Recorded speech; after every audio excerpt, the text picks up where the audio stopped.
বাজান কামরা কিন্তু ঠিক করতেছস না। আমি আবার কি করছি আম্মা? এই যে সুলতানারে ঘরে আটকায় রাখছস। ও ওটা তো বড় আব্বার কথায় তালা দিছি। বাজান রে মোরলের কথা আর পাপ কাম করিস না। আম্মা সুলতানের বিয়ে করে একবারে ভালো হয়ে যাবে। বাজান রে জোর করে কাউরে বিয়ে করে সুখী হন যায় না রে বাজান।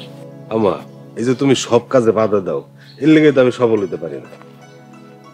ডিসিশন ফাইনাল, আগামী শুক্রবার সুরুজ আর সুলতানার বিয়া।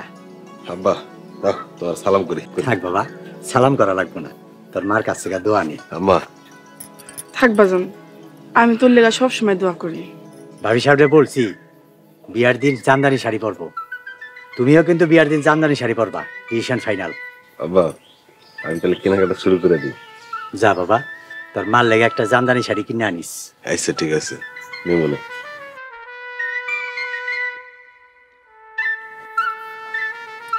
খুব রং লাগছে মনে হয়। আমি করি মোরল, রং সবসময় লাগিয়েই থাকে। তাহলে গিরগিটি হইয়া ঘুরেন গাজান। সাবধানে কথা কও, নয়তো বিয়ার আগেই ডিসিশন নিয়ে নিব।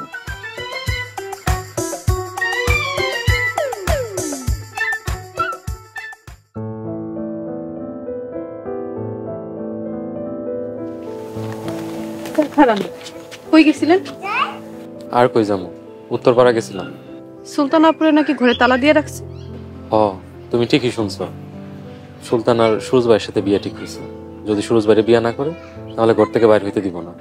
কিন্তু সুলতান আপু তো লতিফ ভাইরে পছন্দ করে। পছন্দ করলেই তো পছন্দের মানুষটা পাওয়া যায় না, এটাই দুনিয়ার নিয়ম। স্যার এটা কিন্তু আপনি ভুল কথা কইলেন, আমি কিন্তু আমার পছন্দের মানুষটা ঠিকই পেয়েছি। তুমি হইলা ভাগ্যবান, তাই হয়তো পাইছো। তোমার মতো ভাগ্য নিয়ে কে জন্ম। আচ্ছা কন্ত সুলতানাপুরে কেমনে সারানো যায়? আমিও তাই ভাবতেছি, কেমনে লতিফের সাথে বিয়ে দেওয়া যায়। আপনি পারবেন লতিফ ভাই লগে সুলতানাপুর বিয়ে দিতে? অনেক বড় চ্যালেঞ্জ, অনেক আগেই নিছি, দেখি কি করা যায়। কি চ্যালেঞ্জ? সুলতানার কথা দিছিলাম, সুলতানা যারে পছন্দ করবো ওরে তার হাতেই তুলে দিন।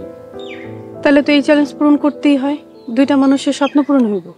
দুইটা মানুষের স্বপ্নই দেখলাম, আরেকটা মানুষের স্বপ্ন পুরা ছারখার হয়ে যাইতেছে, সেটা দেখলাম। কার স্বপ্ন ছারখার হয়ে যেতেছে স্যার? কারণ আর তুমি কোনো চিন্তা করো না, সুলতানা যারে পছন্দ করবো ওর বিয়ে তার সাথেই হবে। আমি আনতে যাও।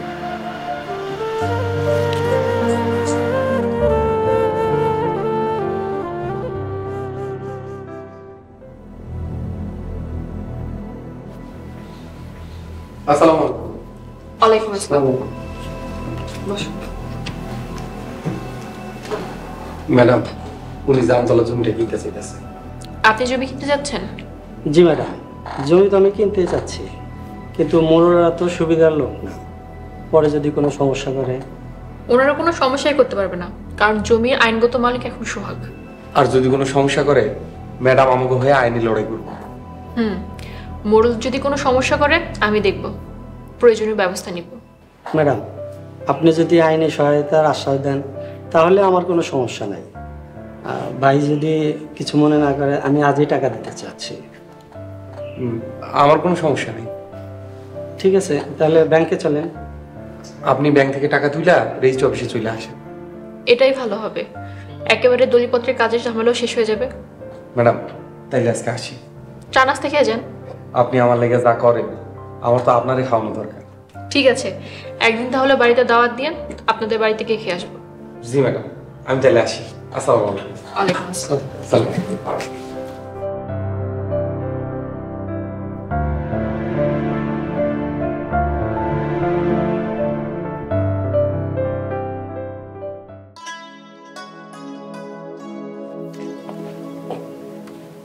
সুলতানারে ঘরে তালা দিয়ে রাখছে, কিছু একটা করো। আমার কথা তো আব্বা ছোট আব্বা কেউই শুনতেছে না। তাইলে কি করবা এখন? কি করবো কিছুই তো বুঝতেছি না। ওরা দুজন দুজনরে পছন্দ করে, আমাকে কিছু একটা করা দরকার। সেজো ভাই তো সুরজের পক্ষে। তাইলে এখন কি করবা? সুরজের লগে বিয়ে দিয়ে দিবা? সুলতানা যেহেতু রাজি না, সুরজের সাথে বিয়ে দেবো না। তাছাড়া কি? তাছাড়া সুরজের আমার পছন্দ না। আমার মনের কথা কইছো, আমারও একটু পছন্দ না, কিন্তু একটা বুদ্ধি তো বাইর করতে হইব। রিমার বিয়েতে ছোট মা হেল্প করছিল। তুমি ছোট মালা কত কইতে পারবা? কালকে ছাড়া তো আর আজকে কথা কওয়া যাইব না। ঠিক আছে, তুমি কালকেই ছোট মালা কথা কবা। ছোট মা নিশ্চয়ই কিছু করতে পারবো।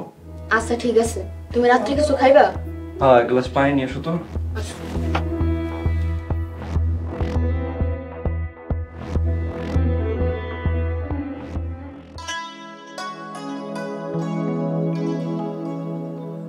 সুলতানা, সুলতানা, এই সুলতানা।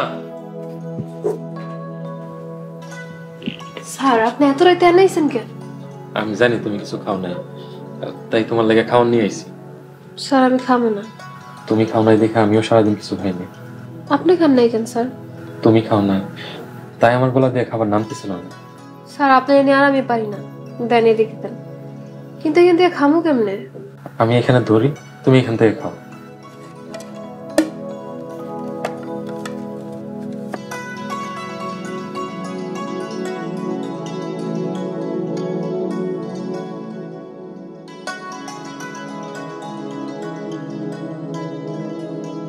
স্যার আপনার চোখে পানি?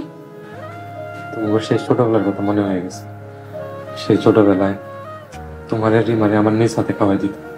কই স্যার, আমার তো কিছু মনে নাই। মানুষ মানুষকে মনে রাখে না, কিন্তু আমি ঠিকই মনে রাখি। স্যার আমার বিয়ে হওয়ার পরেও কি আপনি এমন করে আমার মনে রাখবেন? আমি চাইলেও তোমার বলতে পারবো না। স্যার আপনার ভাত যে আমি খাই ফেলাইতেছি, আপনি কি খাবেন? তুমি খাইছো, তাতে আমার পেট ভরে গেছে। স্যার আপনার চোখে আবার পানি? তুমি খাইছো, সেই খুশিতে আমার চোখে পানি চলে আসছে। আচ্ছা, তোমার একটা খুশির সংবাদ দিই। এই কষ্টের মধ্যে খুশির সংবাদ দিবেন? হ্যাঁ, আমি যেমন করেই পারি তোমার লতিফের হাতে তুলে দেবো। সত্যি কইতেছেন স্যার? হ্যাঁ সুলতান, সত্যি কইতেছি। এই খুশিতে তো আপনার মুখে একটা কবিতা শুনতে ইচ্ছা করতেছে। কবিতা শোনা? আচ্ছা তাহলে শোনো।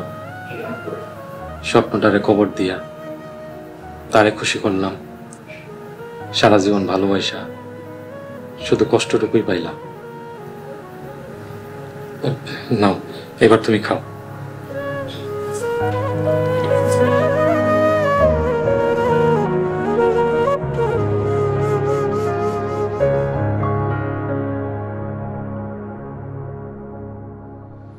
আব্বা, আম্মা, রিবা কই তোমরা তাড়াতাড়ি বাইরে হো।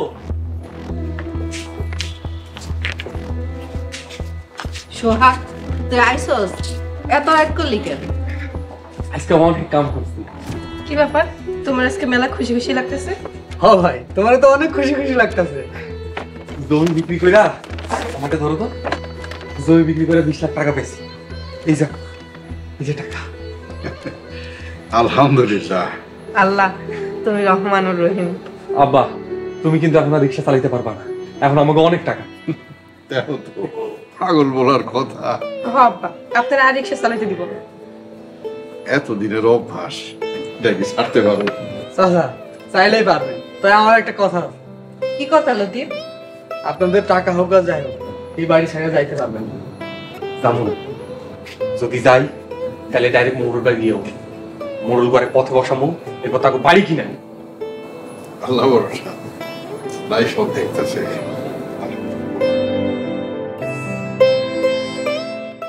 সুলতানার বিয়া সূর্যের সাথেই হইব। সুলতানার বিয়া লতিফের সাথে হইব।